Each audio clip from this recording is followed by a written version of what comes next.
Chapter 46.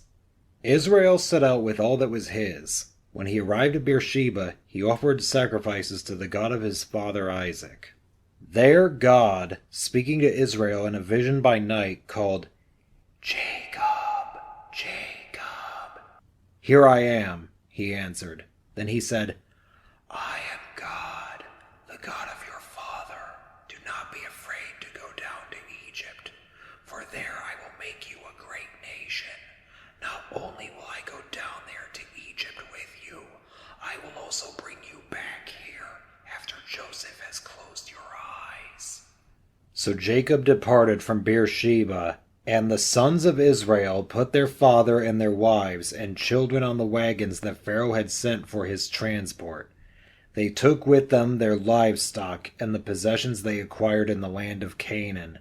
Thus Jacob and all his descendants migrated to Egypt. His sons and grandsons, his daughters and granddaughters, all his descendants he took with him to Egypt. These are the names of the Israelites, Jacob and his descendants, who migrated to Egypt. Reuben, Jacob's firstborn, and the sons of Reuben, Hanok, Palu, Hezron, and Carmi. The sons of Simeon, Nemuel, Jamin, Ohad, Jashin, Zohar, and Shaul, son of a Canaanite woman. The sons of Levi, Gershon, Kohath, and Merari. The sons of Judah, Onan, Shelah, Perez, and Zerah. But and Onan had died in the land of Canaan. And the sons of Perez were Hezron and Hamul. The sons of Issachar, Tolapua, Jashab, and Shimron. The sons of Zebulun, Sirit, Elon, and Jahleel. These were the sons whom Leah bore to Jacob in Padan Aram, along with his daughter Dinah, 33 persons in all, male and female. The sons of Gad, Zephon, Hagi, Shuni, Esbon, Eri, Arod, and Areli. The sons of Asher, Imnah, Ishvah, Ishvi, and Bariah, with their sister Sarah, and the sons of Bariah, Heber, and Malchiel. These were the descendants of Zilpah, whom Laban had given to his daughter Leah. These she bore to Jacob, 16 persons in all. The sons of Jacob's wife, Rachel, Joseph and Benjamin. In the land of Egypt, Joseph became the father of Manasseh, and Ephraim, whom Asenath, daughter of Potipharah, priest of Heliopolis, bore to him. The sons of Benjamin, Bela, Besher, Eshbel, Gera, Naaman, Iram, Shupham, Hupham, and Ard. These were the sons whom Rachel bore to Jacob, 14 persons in all. The sons of Dan, Hushim. The sons of Naphtali, Yaziel, Guni, Jazer, and Shillam. These were the sons of Bilhah, whom Laban had given to his daughter Rachel. These she bore to Jacob, 7 persons in all. Jacob's people who migrated to Egypt, his direct descendants, not counting the wives of Jacob's sons, numbered 66 persons in all, together with Joseph's sons, who were born to him in Egypt, 2 persons. All the people comprising Jacob's family who had come to Egypt amounted to 70 persons in all. Israel had sent Judah ahead to Joseph so that he might meet him in Goshen. On his arrival in the regions of Goshen, Joseph hitched the horses to his chariot and rode to meet his father Israel in Goshen. As soon as he saw him, he flung himself on his neck and wept a long time in his arms. And Israel said to Joseph, "At last I can die, now that I have seen for myself that Joseph is still alive." Joseph then said to his brothers and his father's household, "I will go and inform Pharaoh, telling him, 'My brothers and my father's household, whose home is in the land of Canaan, have come to me. The men are shepherds, having long been keepers of livestock, and they have brought with them their flocks and herds, as well as everything else they own. So when Pharaoh summons you and asks what your occupation is, you must answer, We, your servants, like our ancestors, have been keepers of livestock from the beginning until now, in order that you may stay in the region of Goshen, since all shepherds are abhorrent to the Egyptians. Chapter 47. Joseph went and told Pharaoh, "My father and my brothers have come from the land of Canaan with their flocks and herds and everything else they own, and they are now in the region of Goshen." He then presented to Pharaoh 5 of his brothers, whom he had selected from their full number. When Pharaoh asked them what their occupation was, they answered, "We your servants, like our ancestors, are shepherds." "We have come," they continued, "in order to stay in this country, for there is no pasture for your servants' flocks in the land of Canaan. So severe has the famine been there. Please, therefore, let your servants settle in the region of Goshen." Pharaoh said to Joseph, "They may settle in the region of Goshen, and if you know any of them to be qualified, you may put them in charge of my own livestock." Thus when Jacob and his sons came to Joseph in Egypt, and Pharaoh, king of Egypt, heard about it, Pharaoh said to Joseph, "Now that your father and brothers have come to you, the land of Egypt is at your disposal. Settle your father and brothers in the pick of the land." Then Joseph brought his father Jacob and presented him to Pharaoh. After Jacob had paid his respects to Pharaoh, Pharaoh asked him, "How many years have you lived?" Jacob replied, "The years I have lived as a wayfarer amount to 130. Few and hard have been these years of my life, and they do not compare with the years that my ancestors lived as wayfarers." Then Jacob bade Pharaoh farewell and withdrew from his presence. As Pharaoh had ordered, Joseph settled his father and his brothers and gave them holdings in Egypt on the pick of the land, in the region of Ramses.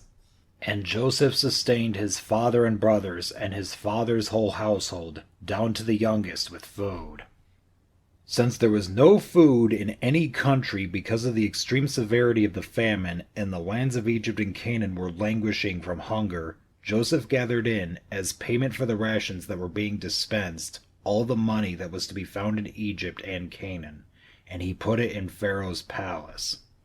When all the money in Egypt and Canaan was spent, all the Egyptians came to Joseph, pleading, "Give us food, or we shall perish under your eyes, for our money is gone." "Since your money is gone," replied Joseph, "give me your livestock, and I will sell you bread in return for your livestock." So they brought their livestock to Joseph, and he sold them food in return for their horses, their flocks of sheep, and herds of cattle, and their donkeys. Thus he got them through that year with bread in exchange for all their livestock. When that year ended, they came to him in the following one, and said, "We cannot hide from my lord that, with our money spent and our livestock made over to my lord, there is nothing left to put at my lord's disposal except our bodies and our farmland. Why should we and our land perish before your very eyes? Take us and our land in exchange for food, and we will become Pharaoh's slaves, and our land his property. Only give us seed, that we may survive and not perish, and that our land may not turn into a waste." Thus Joseph acquired all the farmland of Egypt for Pharaoh, since with the famine too much for them to bear, every Egyptian sold his field, so the land passed over to Pharaoh, and the people were reduced to slavery, from one end of Egypt's territory to the other. Only the priests' lands Joseph did not take over, since the priests had a fixed allowance from Pharaoh and lived off the allowance Pharaoh had granted them. They did not have to sell their land. Joseph told the people, "Now that I have acquired you and your land for Pharaoh, here is your seed for sowing the land. But when the harvest is in, you must give 1/5 of it to Pharaoh, while you keep 4/5 as seed for your fields, and as food for yourselves and your families, and as food for your children." "You have saved our lives," they answered. "We are grateful to my lord that we can be Pharaoh's slaves." Thus Joseph made it a law for the land in Egypt, which is still in force, that 1/5 of its produce should go to Pharaoh. Only the land of the priests did not pass over to Pharaoh. Thus Israel settled in the land of Egypt, in the region of Goshen. There they acquired property, were fertile, and increased greatly. Jacob lived in the land of Egypt for 17 years. The span of his life came to 147 years. When the time approached for Israel to die, he called his son Joseph and said to him, "If you really wish to please me, put your hand under my thigh as a sign of your constant loyalty to me. Do not let me be buried in Egypt. When I lie down with my ancestors, have me taken out of Egypt and buried in their burial place." "I will do as you say," he replied. But his father demanded, "Swear it to me." So Joseph swore to him. Then Israel bowed at the head of the bed. Chapter 48. Sometime afterward, Joseph was informed, "Your father is failing." So he took along with him his 2 sons, Manasseh and Ephraim. When Jacob was told, "Your son Joseph has come to you," he rallied his strength and sat up in bed. Jacob then said to Joseph, "God Almighty appeared to me at Luz in the land of Canaan, and blessing me, he said, 'I will make you fertile and numerous, and raise you into an assembly of tribes. And I will give this land to your descendants after you as a permanent possession. Your 2 sons, therefore, who were born to you in the land of Egypt before I joined you here, shall be mine. Ephraim and Manasseh shall be mine as much as Reuben and Simeon are mine. Progeny born to you after them shall remain yours, but their heritage shall be recorded in the names of their 2 brothers. I do this because, when I was returning to Padan, your mother Rachel died to my sorrow during the journey in Canaan, while we were a short distance from Ephrath, and I buried her there on the way to Ephrath. When Israel saw Joseph's sons, he said, 'Who are these?' 'They are my sons,' Joseph answered his father, 'whom God has given me here. Bring them to me,' said his father, 'that I may bless them.' Now Israel's eyes were dim from age, and he could not see well. When Joseph brought his sons close to him, he kissed and embraced them. Then Israel said to Joseph, 'I never expected to see your face again, and now God has allowed me to see your descendants as well.' Joseph removed them from his father's knees and bowed down before him with his face to the ground. Then Joseph took the 2, Ephraim with his right hand to Israel's left, and Manasseh with his left hand to Israel's right, and led them to him. But Israel, crossing his hands, put out his right hand and laid it on the head of Ephraim, although he was the younger, and his left hand on the head of Manasseh, although he was the firstborn. Then he blessed them with these words, 'May the God in whose ways my fathers Abraham and Isaac walked, the God who has been my shepherd from my birth to this day, the angel who has delivered me from all harm, bless these boys, that in them my name be recalled, and the names of my fathers, Abraham and Isaac, and they may become teeming multitudes upon the earth.' When Joseph saw that his father had laid his right hand on Ephraim's head, this seemed wrong to him, so he took hold of his father's hand to remove it from Ephraim's head to Manasseh's, saying, 'That is not right, father. The other one is the firstborn. Lay your right hand on his head.' But his father resisted. 'I know it, son,' he said. 'I know. That one too shall become a tribe, and he too shall be great. Nevertheless, his younger brother shall surpass him, and his descendants shall become a multitude of nations.' So when he blessed them that day and said, 'By you shall the people of Israel pronounce blessings,' may they say, 'God make you like Ephraim and Manasseh.' He placed Ephraim before Manasseh. Then Israel said to Joseph, 'I am about to die, but God will be with you and will restore you to the land of your fathers. As for me, I give to you as to the one above his brothers, Shechem, which I captured from the Amorites with my sword and bow.'" Chapter 49.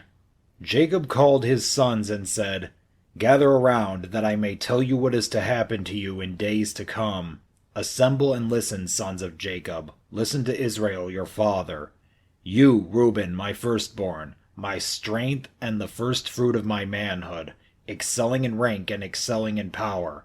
Unruly as water, you shall no longer excel, for you climbed into your father's bed and defiled my couch to my sorrow.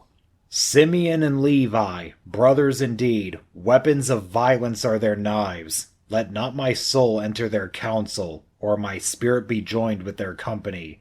For in their fury they slew men, in the willfulness they maimed oxen.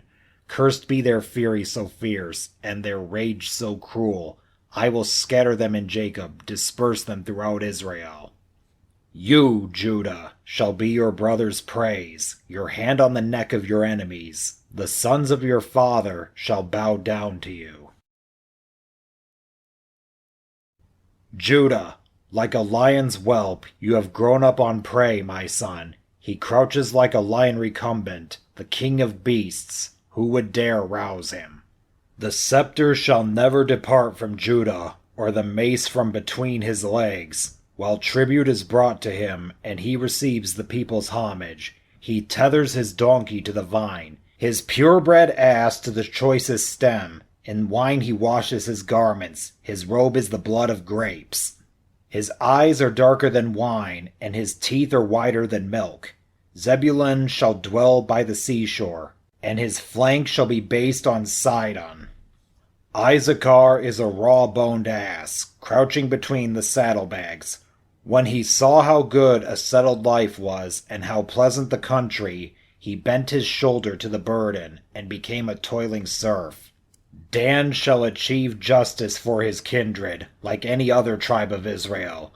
Let Dan be a serpent by the roadside, a horned viper by the path, that bites the horse's heel, so that the rider tumbles backward. I long for your deliverance, O Lord. Gad shall be raided by raiders, but he shall raid at their heels. Asher's produce is rich, and he shall furnish dainties for kings. Naphtali is a hind let loose, which brings forth lovely fawns. Joseph is a wild colt by a spring, a wild ass on a hillside. Harrying and attacking, the archers opposed him. But each one's bow remained stiff as their arms were unsteady, by the power of the mighty one of Jacob, because of the shepherd, the rock of Israel, the God of your father who helps you, God Almighty, who blesses you, with the blessings of the heavens above, the blessings of the abyss that crouches below, the blessings of breasts and womb, the blessings of fresh grain and blossoms, the blessings of everlasting mountains, the delights of the eternal hills. May they rest on the head of Joseph, on the brow of the prince among his brothers. Benjamin is a ravenous wolf. Mornings he devours the prey, and evenings he distributes the spoils. All these are the 12 tribes of Israel, and this is what their father said about them, as he bade them farewell, and gave to each of them an appropriate message. Then he gave them this charge: Since I am about to be taken to my kindred, bury me with my fathers in the cave that lies in the field of Ephraim the Hittite, the cave in the field of Machpelah, facing on Mamre in the land of Canaan, the field that Abraham bought from Ephraim the Hittite for a burial ground. There Abraham and his wife Sarah are buried, and so are Isaac and his wife Rebekah, and there too I buried Leah.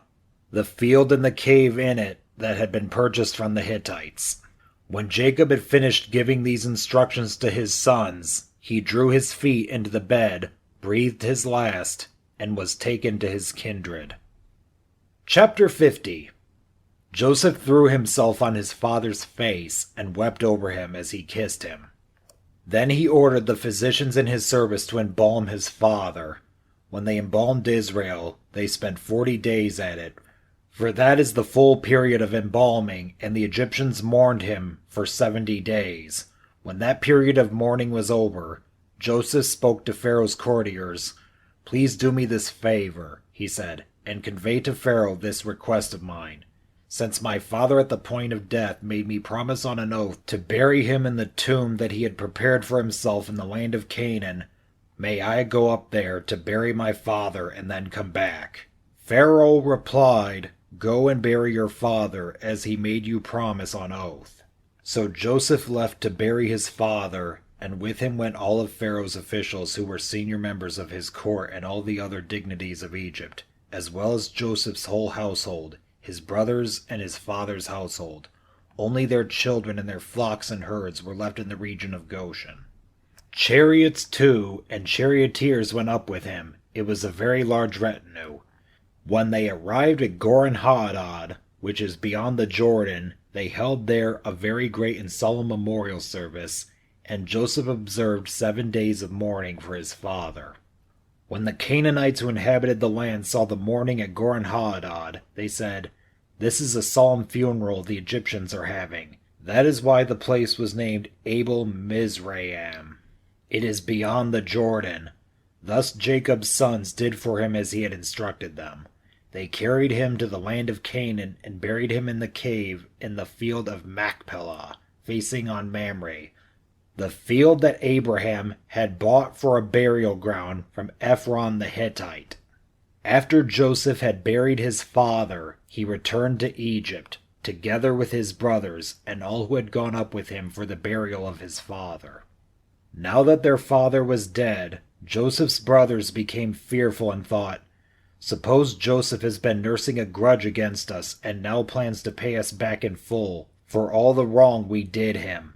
So they approached Joseph and said, "Before your father died, he gave us these instructions. You shall say to Joseph, 'Jacob begs you to forgive the criminal wrongdoing of your brothers who treated you so cruelly. Please therefore forgive the crime that we, the servants of your father's God, committed.'" When they spoke these words to him, Joseph broke into tears. Then his brothers proceeded to fling themselves down before him and said, "Let us be your slaves." But Joseph replied to them, "Have no fear. Can I take the place of God? Even though you meant harm to me, God meant it for good, to achieve his present end, the survival of many people. Therefore have no fear. I will provide for you and for your children." By thus speaking kindly to them, he reassured them. Joseph remained in Egypt together with his father's family. He lived 110 years. He saw Ephraim's children to the 3rd generation, and the children of Manasseh's son Machir were also born on Joseph's knees. Joseph said to his brothers, "I am about to die. God will surely take care of you and lead you out of this land, to the land that he promised on oath to Abraham, Isaac, and Jacob." Then putting the sons of Israel under oath, he continued, "When God thus takes care of you, you must bring my bones up with you from this place." Joseph died at the age of 110. He was embalmed and laid to rest in a coffin in Egypt.